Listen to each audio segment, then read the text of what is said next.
Ang aral ng dalawang bayabas, Part 2, isang hinog at isang hindi pa, ay nagpapakita ng kahalagahan ng pagiging handa at pagtitiyaga sa buhay. Sa pagkakaroon ng dalawang bayabas sa iisang sanga na magkaibang panahon ang paghinog, natutunan natin ang bawat pagkakataon ay hindi palaging magiging pareho. Sa isang bayabas na hinog ay nagpapakita ng tamang panahon at paghanda.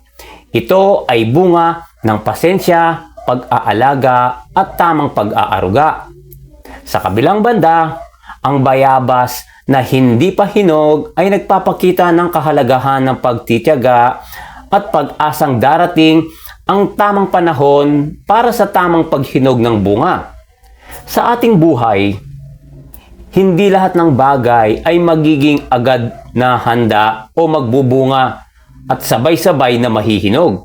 Katulad ng bayabas, kailangan natin na maghintay, magtiyaga at magsumikap upang makamit ang ating mga layunin.